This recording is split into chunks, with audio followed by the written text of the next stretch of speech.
할렐루야. 네, 하나님께서 여러분 사랑하십니다. 저는 본문의 말씀 가지고 겨울이 오기 전에 이런 제목으로 하나님 말씀을 전하겠습니다.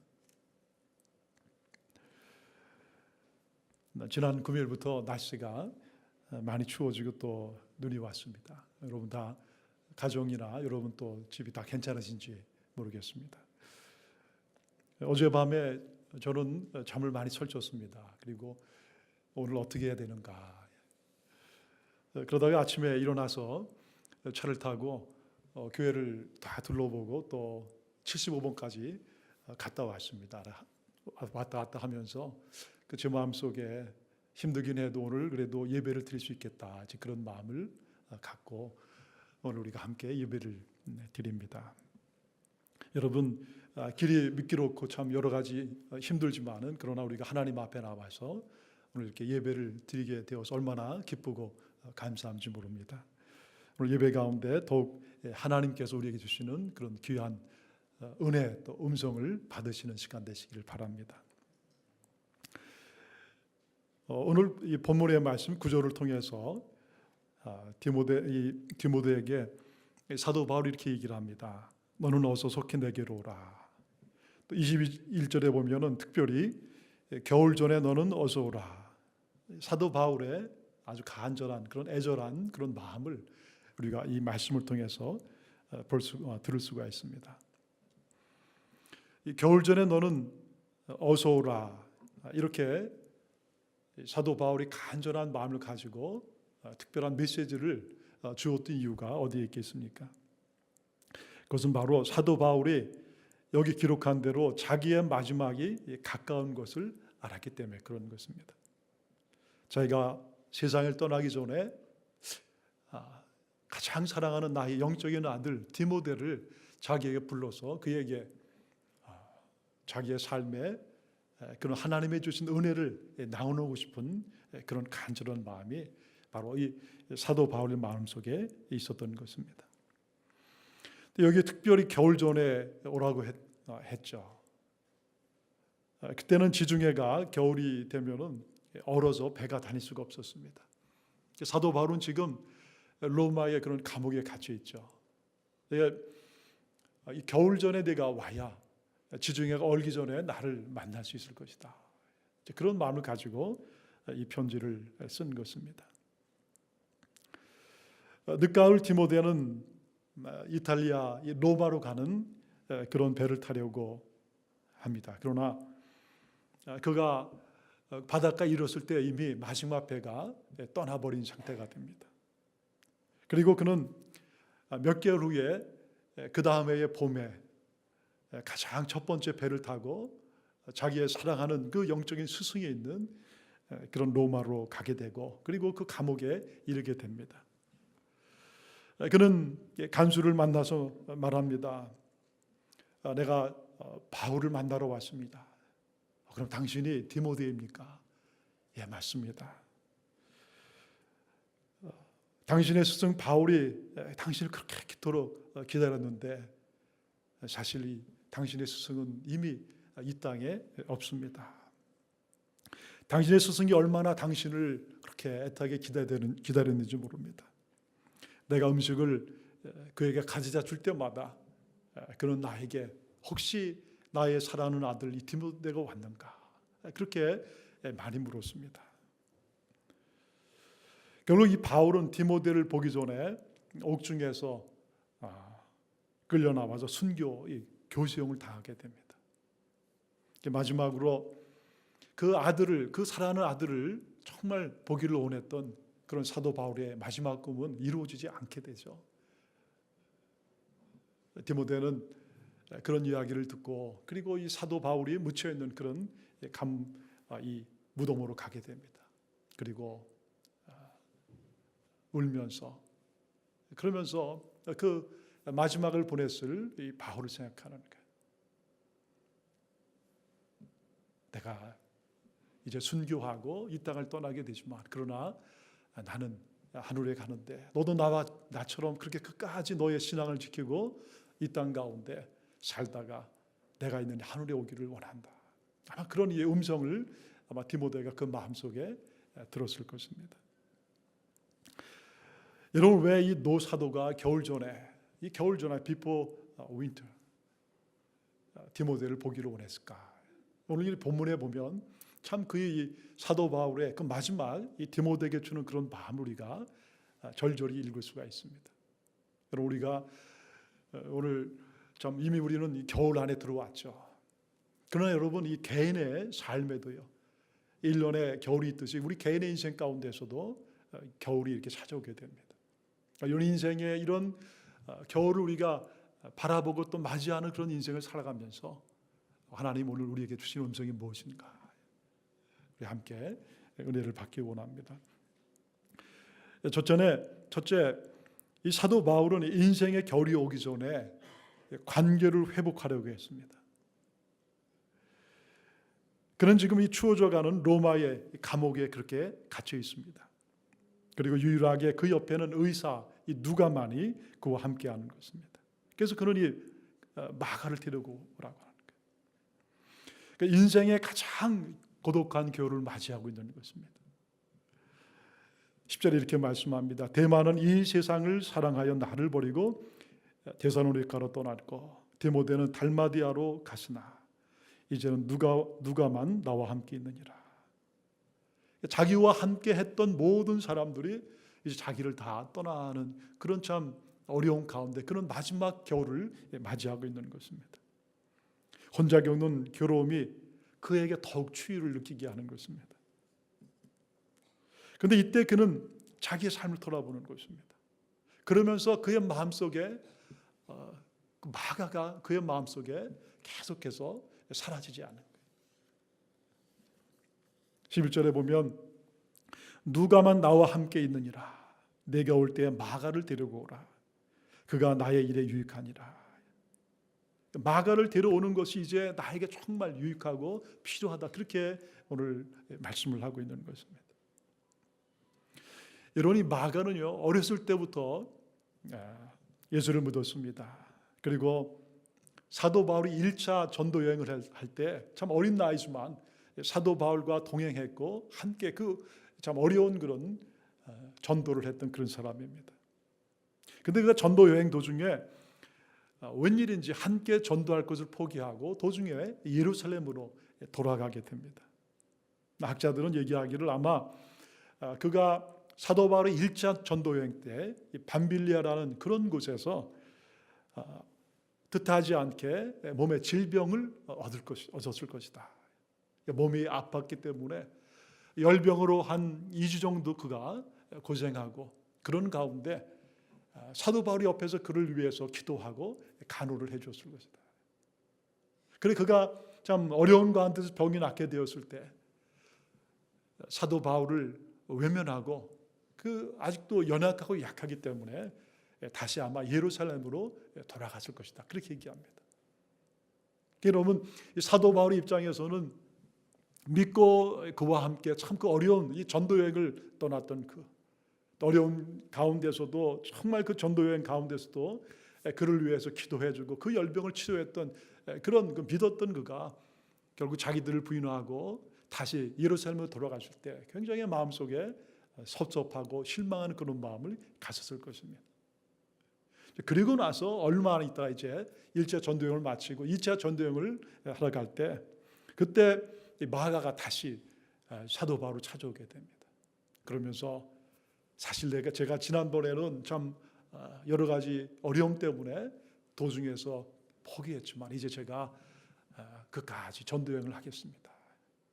근데 여러분, 그때 사도 바울이 그것을 냉정하게 거절하는 것입니다. 그러면서 이 일 때문에 자기의 영적인 스승이 바나바와 서로 갈등을 하게 되고 성경에 보면요, 나중에 이것 때문에 아주 크게 다툼을 했다 그렇게 얘기합니다. 바나바는 어떻게 보면 참 마음이 넓고 덕이 있는 사람이에요. 그러니까 모든 사람들이 사도 바울을 그렇게 외면할 때도 그 사도 바울을 감싸주고 그리고 그를 예루살렘으로 데려왔고 그에게 참 귀한 사역을 할 수 있도록 그를 이 안디옥 교회로 데려갔던 그런 사람입니다. 사도 바울의 얘기를 하는 거예요. 아직도 어려서 그랬으니까 우리가 그를 이해하고 사랑하고 우리가 기회를 줍시다. 그렇지만 여러분, 이 사도 바울은 그를 참아낼 수가 없는 것입니다. 그러면서 끝까지 그것을 거절하고 결국 이것 때문에 이 사도 바울과 바나바는 갈라지게 되는 거예요. 그러니까 이 사도 바울은 그때를 생각하면은 참 늘 마음이 아픈 것입니다. 얼굴이 붉어지고, 왜 내가 그때 그랬을까? 만약에 내가 조금만 좀 더 마음을 넓히고, 마가가 아직도 어렸고, 그리고 아직도 그 믿음이 연약했기 때문에 그랬다는 것을 내가 조금만 이해했다면, 내가 그 마가를 그렇게 마음에 큰 상처와 아픔을 주고, 그리고 내가 사랑하는 그 바나바와 그렇게 내가 헤어지지 않았을 텐데. 계속해서 사도 바울의 마음속에 그런 이 마음이 떠나지 않는 것입니다. 그런 마가와 관계를 회복하기 위해서 지금 그를 데리고 오라고 한 것입니다. 사랑하는 여러분, 우리가 참 삶을 살다 보면요, 이런 일들을 종종 겪게 됩니다. 올 한 해를 돌아보면 아마 여러분의 삶 가운데 또 저의 삶에도 그런 일들이 아마 있었을 것입니다. 그때 내가 조금만 참았다면 얼마나 좋았을까? 내가 마음을 넓게 가지고 그를 위해서 격려의 말을 하고, 내가 조금만 더 그를 이해해 주고, 그를 내가 조금만 더 용납해 주었다면 아마 그가, 혹은 나와 그가 다른 삶을 살지 않았을까? 사랑하는 여러분, 올해가 가기 전에 여러분 꼭 만나야 될 사람이 누구입니까? 찾아가서 그와 화해하고 용서해 줘야 할 그 사람이 혹시 여러분 삶 가운데 있지 않습니까? 오늘 사도 바울은 얘기를 하는 거예요. 마가가 나에게 유익한 사람이다. 이제 그를 데려오너라.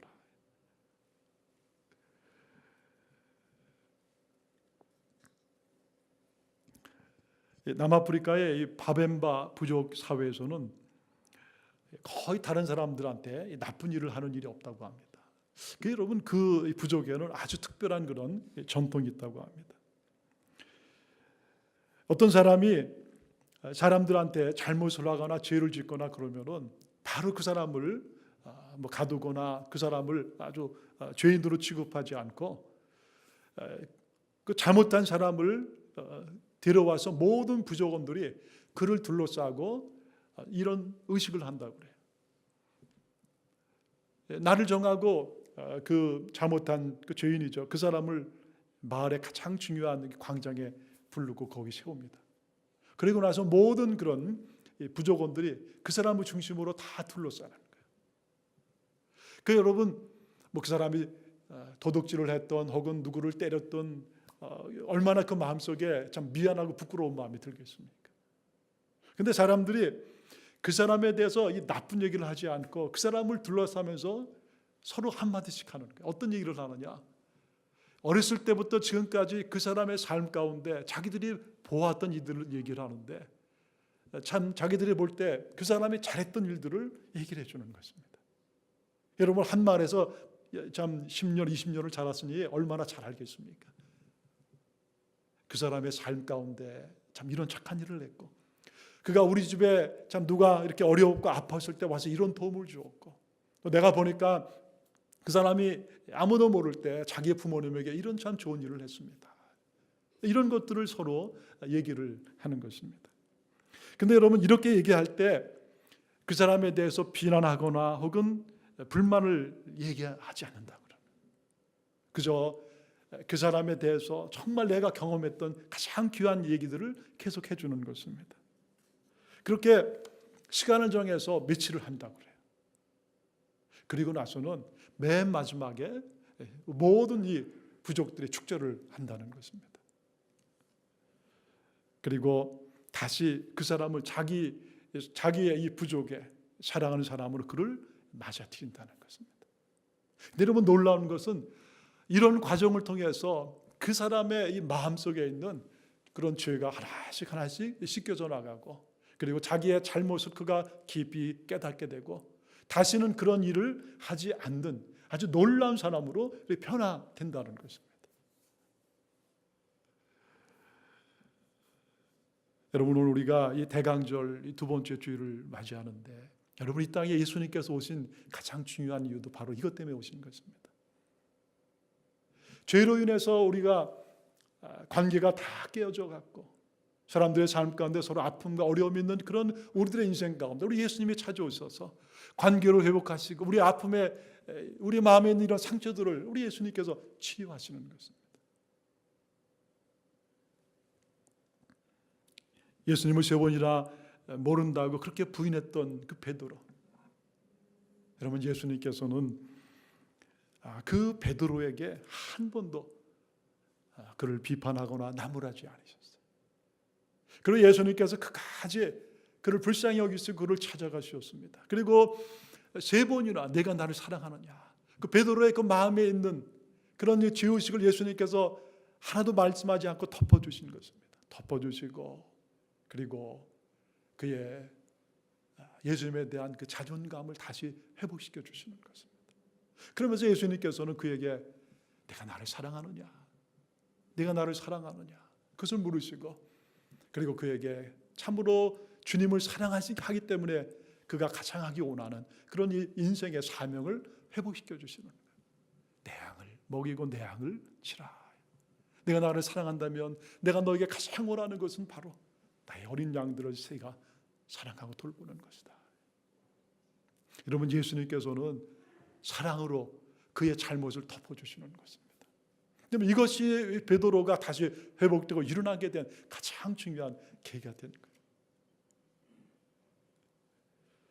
그래서 예수님의 이러한 사랑을 받은 베드로가 나중에 이렇게 고백합니다. 베드로전서 4장 8절에 보면 무엇보다도 뜨겁게 서로 사랑할지니라. 사랑은 허다한 죄를 덮느니라. 무엇보다도 서로 뜨겁게 사랑할지니 사랑은 허다한 죄를 덮느니라. 사랑, 여러분이 덮어주는 것이 사랑입니다. 오늘 예수님께서는 우리의 삶 가운데 이 땅에 오셔서 예수님께서는 그 죄를 덮어주신 것입니다. 사람들의 그 아픔과 눈물, 그것을 예수님께서 하셨습니다. 하나님 앞에 그 마음이 깨어지고 하나님을 떠났던 그런 그들의 그 삶, 차마 말할 수 없는 그런 인생의 수치와 그리고 그 아픔, 그런 것들 예수님이 아셨. 예수님께서는 보혈로 그 모든 죄들을 다 이렇게 덮어주신 것입니다. 덮어주시고, 그러면서 예수님께서는 그들을 새롭게 회복시키시는 거예요.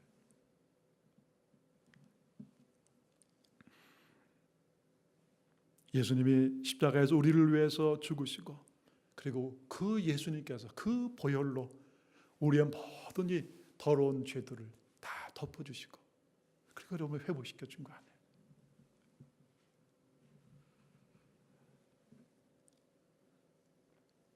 그래서 우리가 하나님 앞에 큰 용서를 받았고 하나님 앞에 이렇게 거룩한 의인이 된 것입니다. 바울은 인생의 이 겨울 앞에 이런 귀한 진리를 다시 한번 깊이 깨달은 것입니다.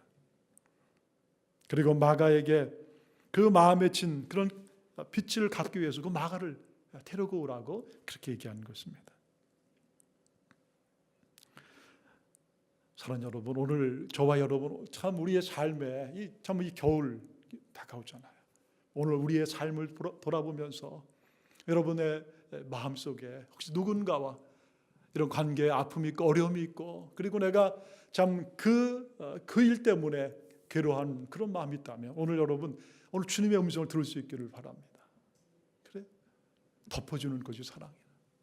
오늘 하나님께서 나 같은 자를 그렇게 사랑하시고 용서하시고 보혈로 덮어주신 것처럼 오늘 주님께서 우리에게 말씀하시는 게 이 겨울이 다 가기 전에 하나님의 사랑으로 그에게 가서 그의 그 죄를 덮어주고 그의 상처난 마음을 어루만져주고, 그리고 그에게 내가 받은 그 사랑을 가지고 그를 돌봐주기를 내가 원한다.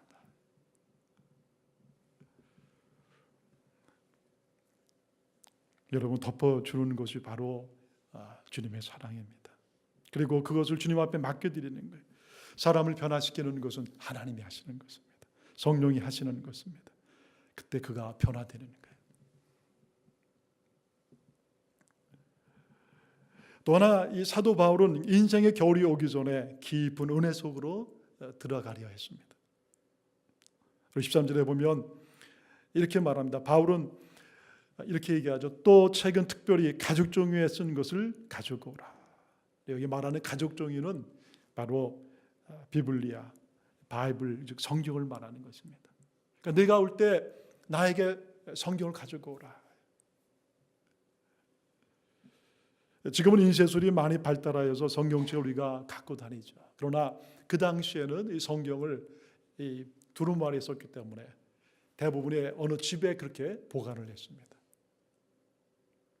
오늘 사도 바울이 인생의 이 겨울 앞에서 다른 것보다도 디모데에게 부탁하는, 내가 올 때 내가 그렇게 즐겨 읽던 그 성경책을 좀 무겁지만 좀 가져오면 좋겠다. 내 인생이 이제 하루하루 얼마 남지 않은 이런 이 시점에 있는데 내가 지금 해야 될 가장 귀한 것은 다른 것이 아니라 바로 하나님의 깊은 은혜 가운데 내가 들어가는 것이다. 그래서 그는 오늘 이 말씀을 가져오라고 그렇게 얘기하는 것입니다. 겨울이 가까워졌을 때 과연 여러분 우리가 하나님 앞에서 해야 될 것이 무엇이겠습니까? 정말 중요한 것은 우리가 귀를 열고 하나님의 음성을 듣는 것입니다. 하나님 말씀에 귀를 기울이는 것입니다. 성경을 우리가 읽을 때 그 가운데서 하나님의 음성을 듣고 그리고 하나님의 마음을 알고 그리고 우리를 사랑하시는 그 하나님의 그 얼굴을 거기에서 우리가 만날 수가 있다.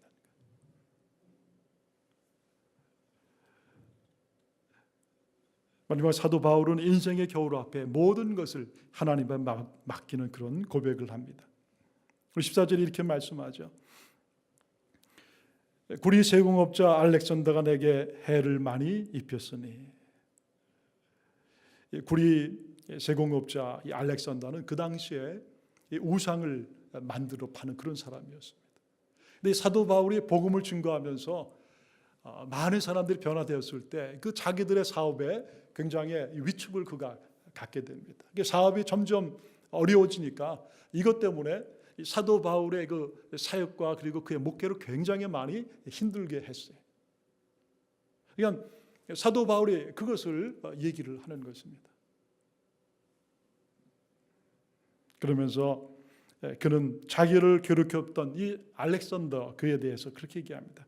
주께서 그 행한 대로 저에게 갚으시리니. 하나님 앞에 그를 맡겨놓은 것입니다.